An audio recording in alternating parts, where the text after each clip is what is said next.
Hello, and thanks for joining us for this free presentation of MCWS. MCWS stands for Middle Class Wealth Solutions. You have probably seen an ad that may have seemed weird to you, and so that's how you probably got directed to listen to this presentation. So let's just go directly to the presentation so that we can get some insight from a dog that's in pain. Many years ago, I think I saw a dog trapped. One foot at least was trapped. And an older man told me that don't try to touch that dog. Don't try to help it because it's going to bite you. So that you will have to figure out a good way to help the dog. You probably just see the dog and you won't help it. Unfortunately, instead of a dog accepting your help, the dog is bite you.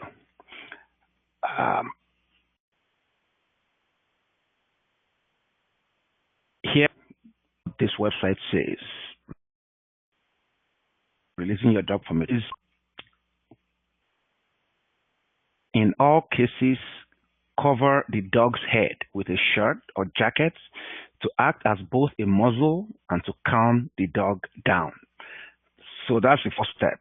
The reason being that though your dog may be friendly, most dogs will bite reflexively when in pain. While the trap may not be hurting the animal, it will scare him, and when you release the springs of the trap, blood will rush back into the foot and it may sting sharply for a moment. So let's just quickly get a couple of lessons from this. The dog is in a trap, probably in pain. A passerby wants to help the dog, but unless the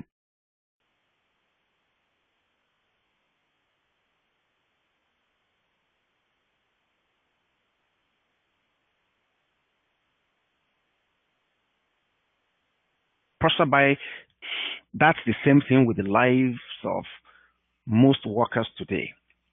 They are in pain financially because they are being robbed blind every day by those who own more than they do. But because of ignorance and a lot of things that they don't know, when someone comes along who tries to proffer a solution, the first instinct is to bite. Yeah, this is a scam. Somebody's trying to steal what I have from me. But the same person who won't slow down to listen and accept help, either because they don't know the person who is offering the help or because whatever the person is saying sounds weird or unreal, that same person will walk into a bank, maybe a large bank that has, who knows, 500 or 1,000 branches all over the country, and gladly write a check for 1,000, 10,000, 50,000 to that same bank without questioning what the bank is doing. And so the person signs away their assets to the bank, essentially. And what the person has just done is to say, well, I'm welcoming you to help yourself to as much of my money as you can. So, but we'll talk about the banks and other financial institutions and what they have in mind for the average worker. We'll talk about that in other presentations.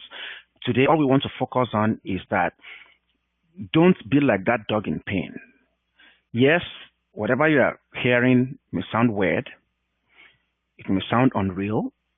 It may sound too good to be true. But don't take the lazy road, or don't take the road that the lazy people will walk on. Investigate. That's all we ask you to do. Investigate. So first of all, you have to look at everything in context. So even if someone is telling you something weird, have they asked you for your money? If they have not asked, then listen to what they have to say. And do they offer any proof of what they're saying? How credible is the proof? And then you can begin to make an informed decision. You will see that the more you investigate, at least in dealing with us, the more you investigate, the more you will find out that the real scam is that you don't know. Because if something very good is available, how come when you go to all the various financial institutions you deal with, they only give you very poor choices?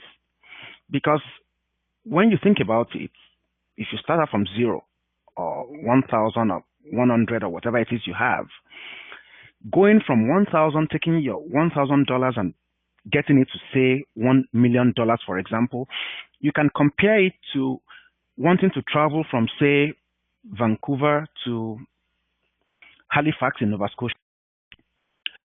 Now,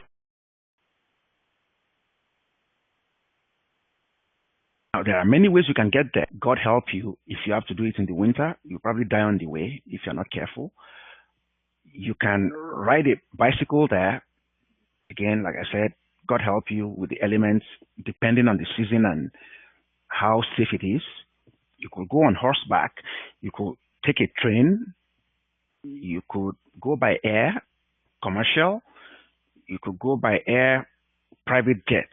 These are various examples. So, if air commercial is an option, but your travel agent, all they are advising you to do is, well, you can go on horseback, you can bicycle your way there, or you can walk there, then there's a problem. Because at the least, they should let you know that, there is also the option of buying a ticket and flying there. It will get you there maybe in 5 hours or 6 hours or whatever it is, as opposed to walking there that may take you 2 months or whatever it is if you don't get killed on the way by the elements or by wild animals or whatever other hazards you meet on the way. And that is exactly what is going on in the world of financial services. And I think that if you look at it also, if a travel agent has a number of clients, so one of them is disabled in a wheelchair, cannot walk, another one is able-bodied and very rich. Let's say the one in the wheelchair doesn't have a lot. Now, this travel agent is advising the one in a wheelchair who is disabled, who doesn't have means, or maybe they even have the means to fly commercial. Say, no, don't fly commercial. What you need to do is to roll your wheelchair across the country from Vancouver all the way to Halifax in Nova Scotia. And then the same agent turns to the rich, able-bodied guy and says, oh, yeah, for you, your best bet is to fly private jets. You would think at the least, if there was any morality or conscience in the travel agents, they would at least tell the disabled fellow that, oh, you can go by air if you can afford it, or if you can round up the money. Maybe you want to do a fundraiser or something to help you afford it. That's your best bet. At least fly commercial, for example, or go in a train, or take a Greyhound bus. But certainly not telling that guy in a wheelchair to roll the wheelchair across. But this is what goes on every day in the world of financial services. The first question they ask you at the door is, how much do you have? And the less you have, the worse the choices that are presented to you. The more you have, the better the choices. So, but that's something for another day. But as a good example, I'll show you something. This is a website called worth.com. It's basically people who have worth, assets minus liabilities.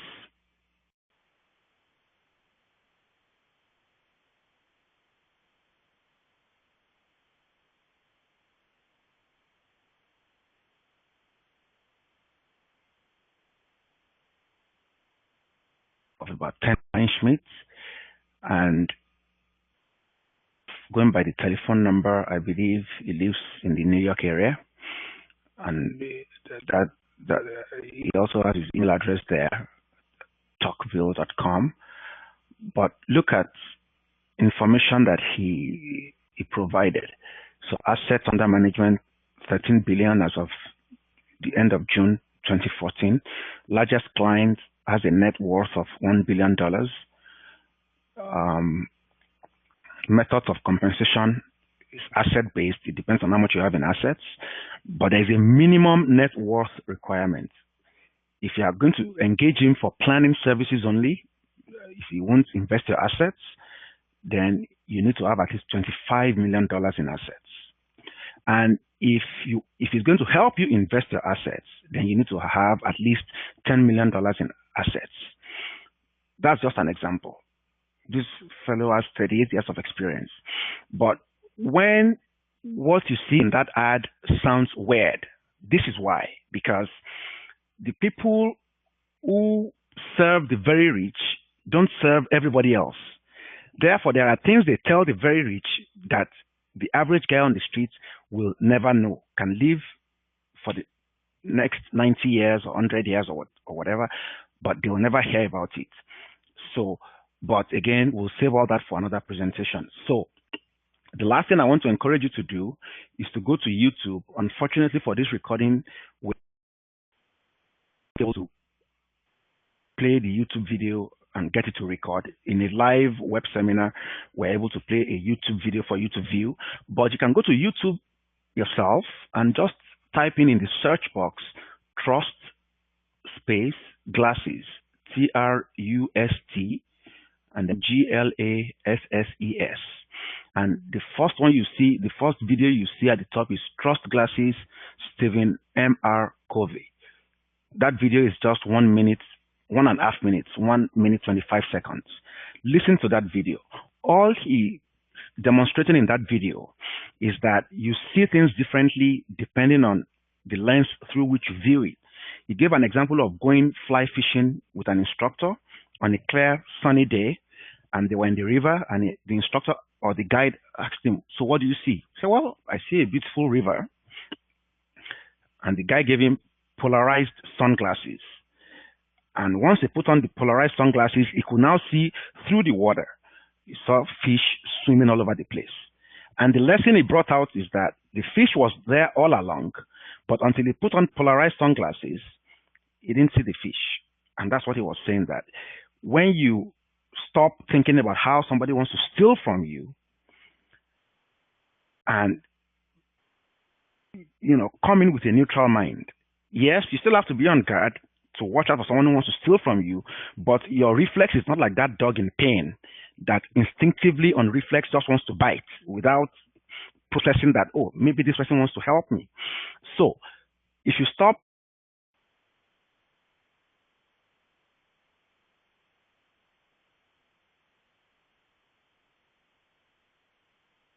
looking at things from the end is offering me this or offering me that, what are they asking in exchange from me? Are they asking me to go and bring my life savings? Are they asking me to go and sell all I have and bring everything to them? Or are they asking me for $5 or $10? What are they asking me for? What are they going to do with it? You can ask a whole lot of questions that will help you make an informed decision. The good news is that at the end of the day,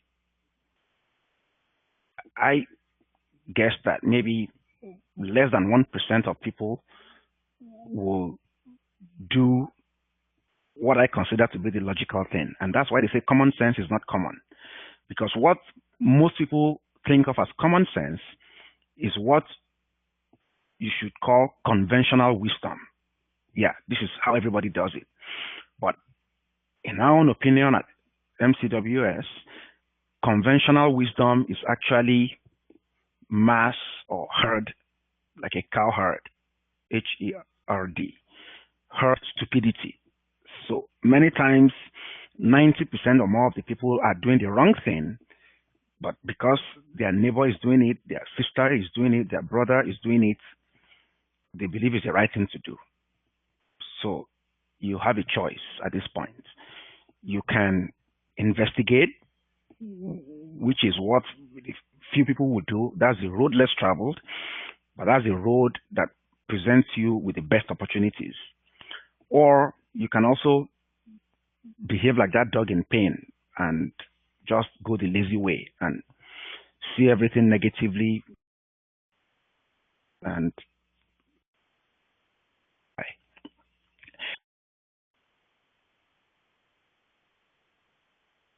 we urge you to what we call series. You would learn a lot, and more you know,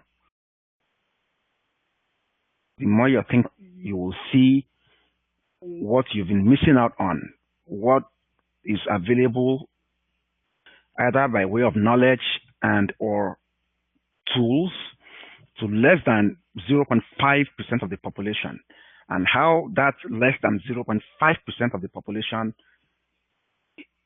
is basically getting all the labor of the other 99.5% or most of it. So thanks for listening and good luck.